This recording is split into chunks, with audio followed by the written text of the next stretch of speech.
Welcome to the AEN Stories channel. I was 40 the winter my paycheck shrank.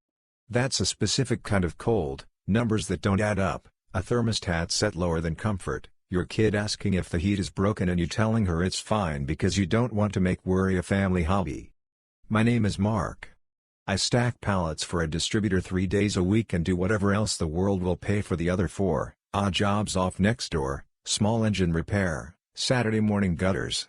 When the routes got cut, I picked up a mop at a strip mall at night and a steering wheel with the rideshare logo on it after that. Sleep became a rumor. Jenna and I weren't always the kind of people who could name the price of a gallon of milk without looking. We met at a mutual friend's barbecue when we were both still coasting on the last fumes of our 20s. She had that reckless laugh that makes you forget your budget.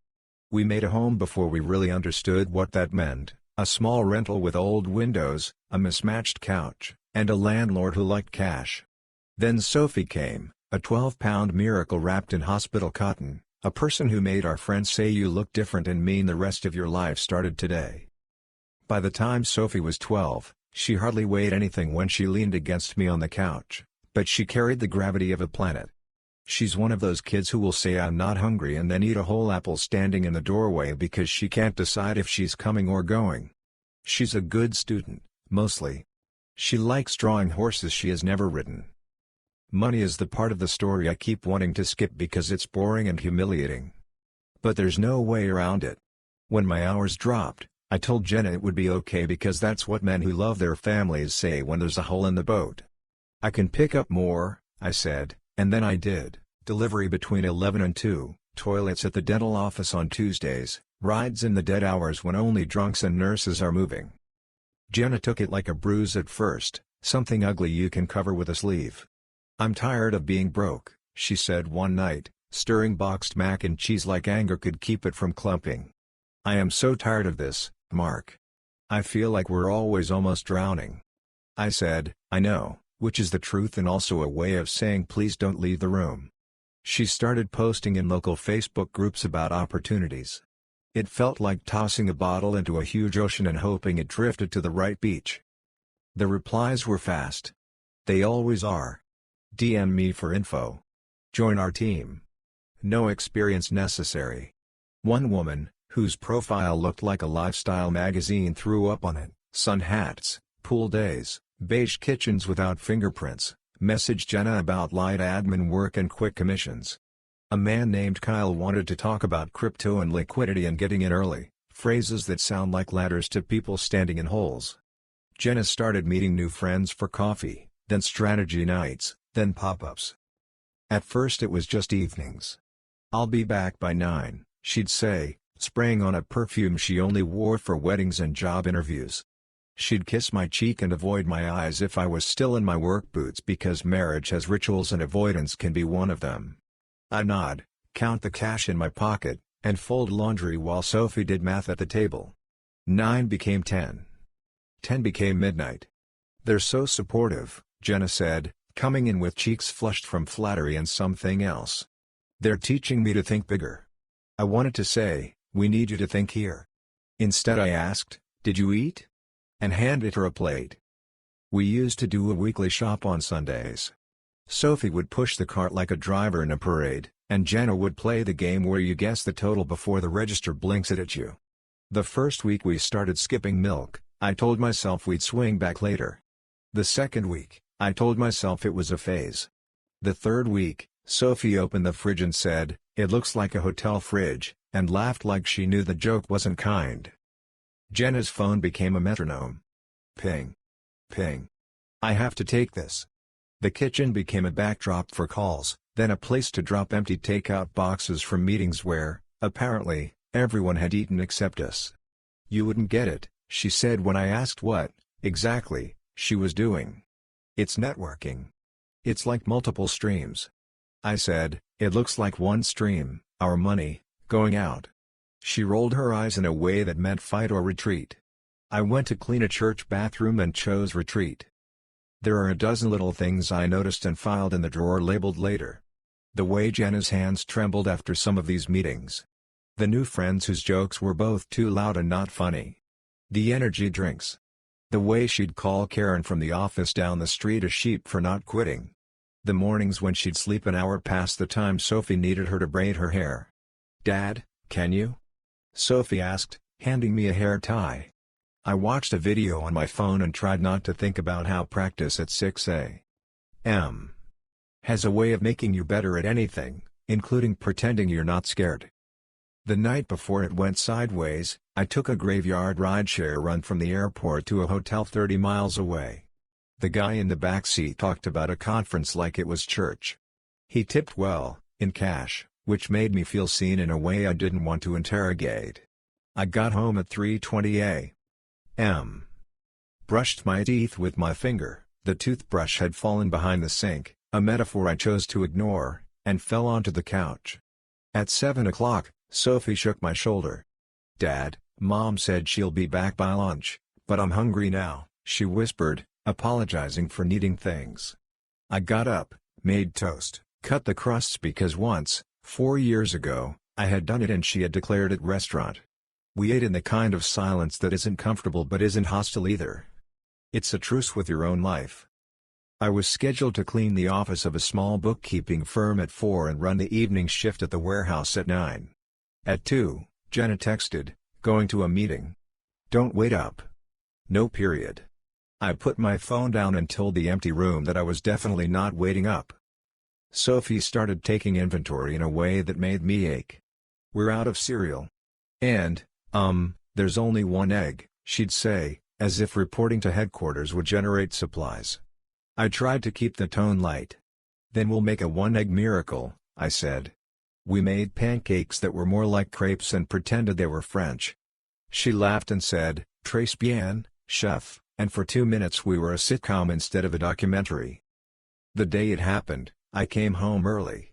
The bookkeepers only needed me for an hour, they were proud people who don't make messes, and my supervisor at the warehouse texted that the line was down until 10.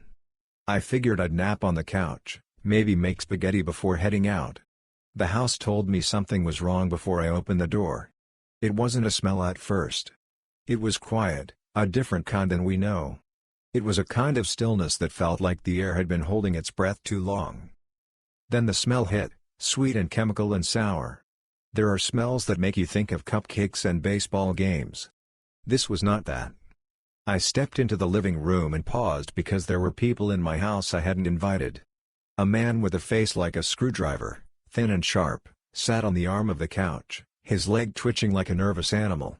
Another guy, hood up, eyes like his pupils hadn't decided whether to show up, leaned against the wall.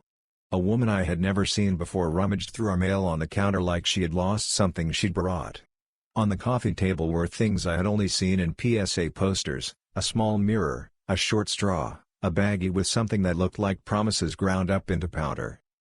"Hey," the screwdriver face guy said, as if we were old friends catching each other at a gas station. "You Mark?" Jenna came out of the kitchen with a plastic cup and a smile that did not belong to the person who signs school slips and knows where the band-aids are. "You're early," she said, voice too high. "We're just..." She didn't finish the sentence because there wasn't a word for what we were just doing that wouldn't be honest. Once, in high school, a kid in shop class put his hand on a hot coil and didn't move for a second because his brain couldn't make the math work. That's what I felt like, stillness under heat. "Soph?" I said, voice cracked. "Where's Sophie?" "Upstairs," Jenna said, too fast. "She's fine. We're just talking business." "Business," I repeated, looking at the table. The woman with the mail smirked. "Relax," she said, rolling the word like gum in her mouth. "We're not hurting anyone." Sophie appeared on the stairs with the careful step of a deer that wants to be invisible. She saw the table. She saw Jenna's face. Her eyes, which had lived 12 years and seen relatively little worth alarm, went glassy and huge. "Dad," she said, and this time my body moved without asking the brain for permission. "Go," I said, pointing to the door with the hand that wasn't already reaching for her. She ran, past the strangers, past me, like the house had lit itself on fire and the exit was a fact not a choice. I grabbed my keys with fingers that didn't feel attached and put my hand on Jenna's shoulder as I moved. "We'll talk later," I said, and then, Because some part of me is still stupid enough to want to save everyone in a burning room, I added, "You need to get these people out of our home." Screwdriver Face laughed. "Your home?" he said, like the concept was new to him. Jenna flinched as if I had hit her, which I had not and would not. "Don't be dramatic," she said, and her voice was the voice she uses when I forget to take the trash out. My heartbeat made a drumline in my ears. "Get out," I said to the room, and for a second, just a second, they listened. The male woman shrugged, pulled a cigarette from somewhere she shouldn't have had it, and wandered to the porch. The two men did that swaggering thing men do when they're deciding whether to escalate. "Jenna," I said, not to them, because she is the only one with an investment here that isn't flammable. "Please." She looked at me like she was seeing through a fog and trying to remember my name. Then she nodded. "Maybe you guys should go," she said, brittle. The men rolled their eyes in unison, but they left, not because I am scary but because chaos rarely argues with an open door. The smell felt like a stain. I found Sophie on the sidewalk 2 houses down, wrapped in her own arms like a small person trying to become smaller. "I'm not going back in there," she said before I could say anything. I'm not. I'm not. I'm not." I put my hands on her shoulders and then pulled her into me and felt the tremor move from her body into mine. "You're not," I said. "You're with me." We sat in the truck and listened to the engine whisper while I tried to figure out where we go when home stops being that. We went to a diner with vinyl booths and waitresses who say hon even when you don't deserve it. Sophie ordered pancakes at 6 p.m. and did not eat them. She tore at the napkin until it looked like the inside of a snow globe. "Dad," she said, and I said, "I know, because sometimes the only right answer is to admit how little you have." I called Jenna from the parking lot. Straight to voicemail.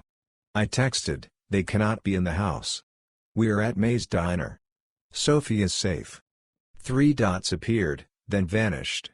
We sat until the pancakes went from warm to a metaphor. "Grandma's?" Sophie asked. "Grandma's," I said, and we drove to my mother's apartment where the carpet is older than me and the smell is always lemon cleaner and pot roast, even on days when she hasn't cooked either. My mother has the gift of emergency calm.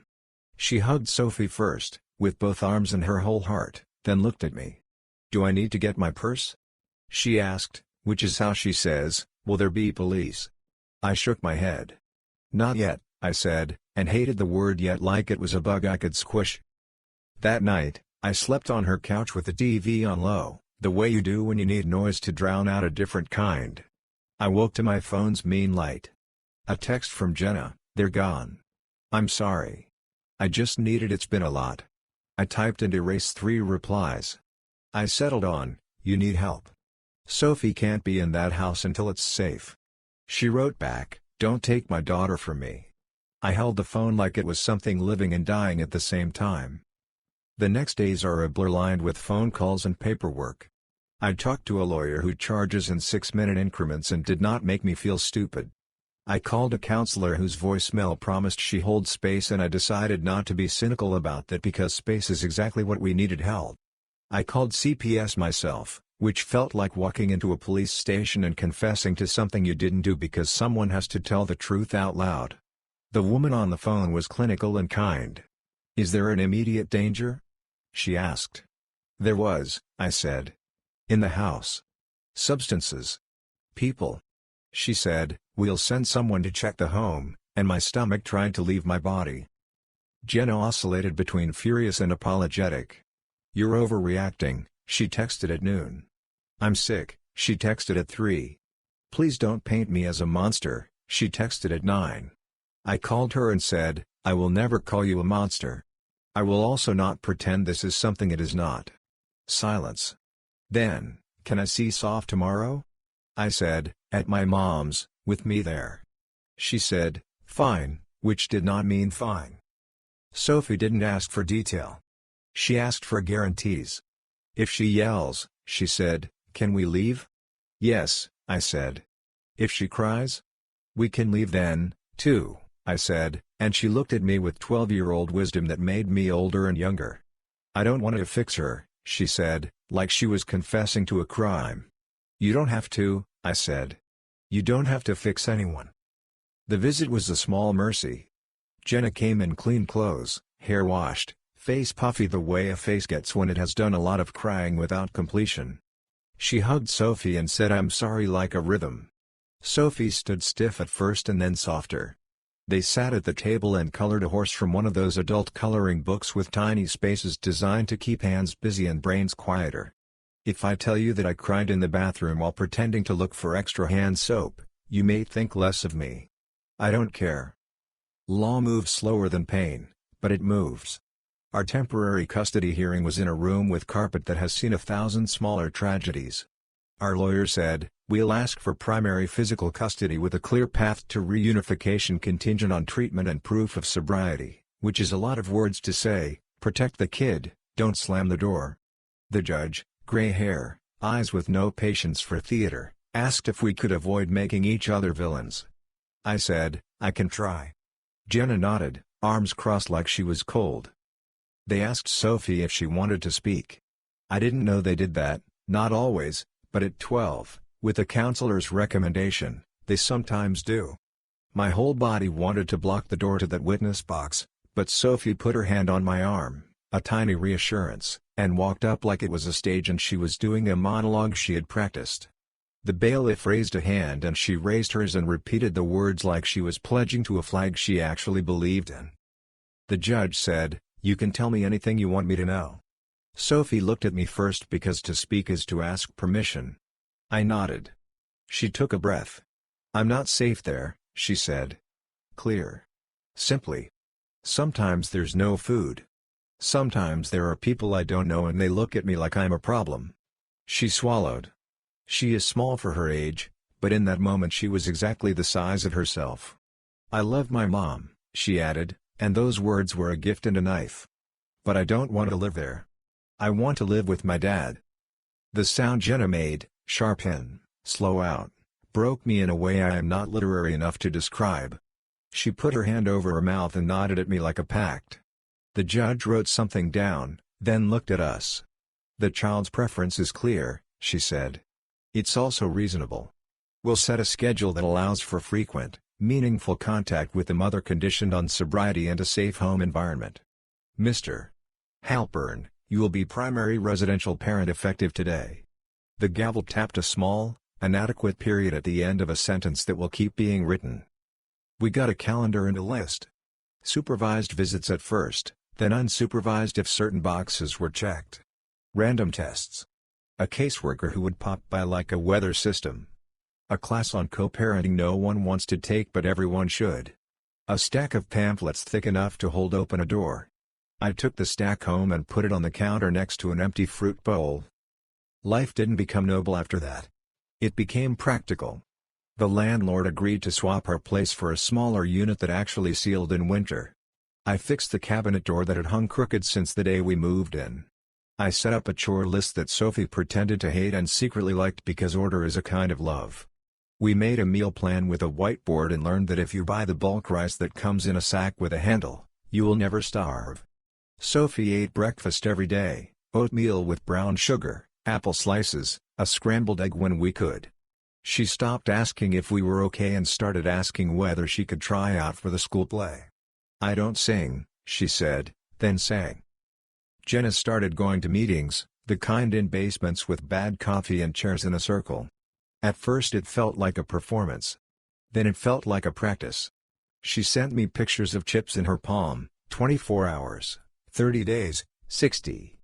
She slipped once. She called me from a parking lot behind a grocery store and said, "I messed up." I said, "Thank you for telling me." She said, "I hate that you're the one I call."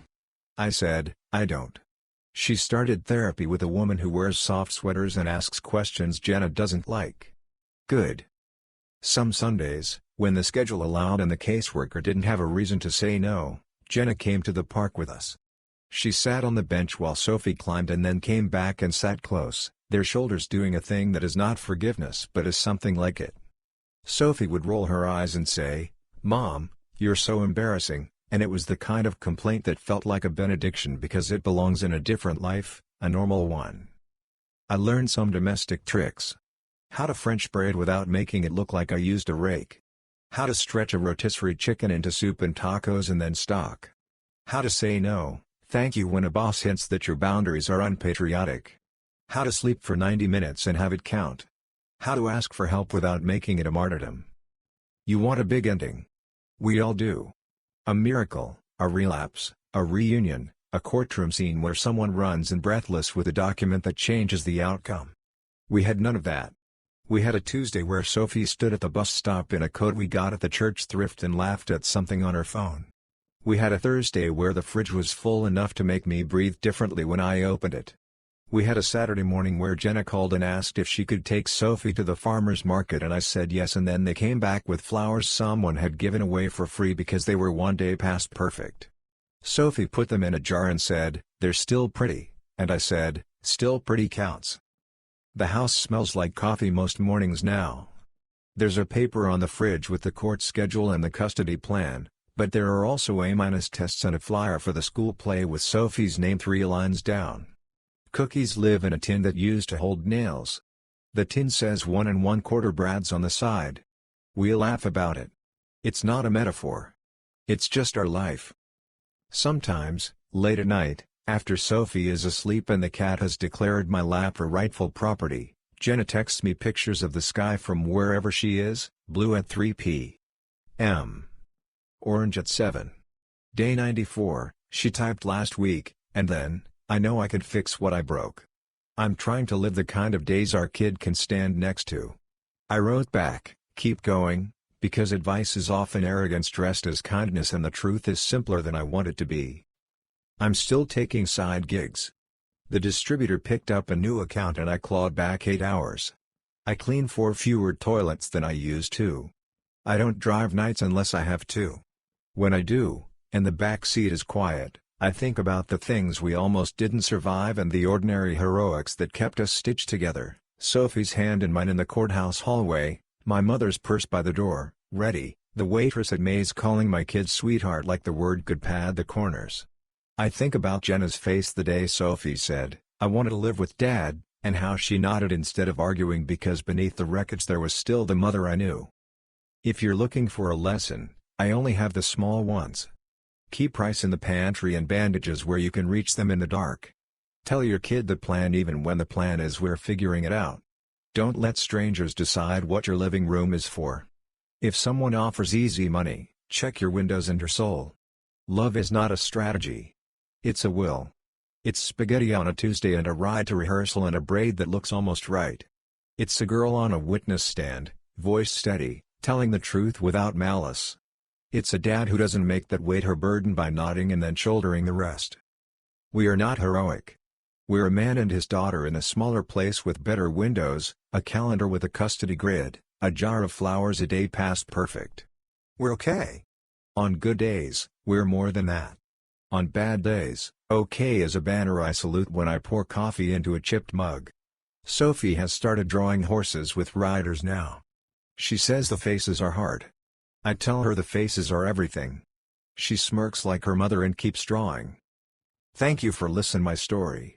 If you want more raw, real, and gripping stories like this one, subscribe to the AEN Stories channel. Your support keeps these stories alive.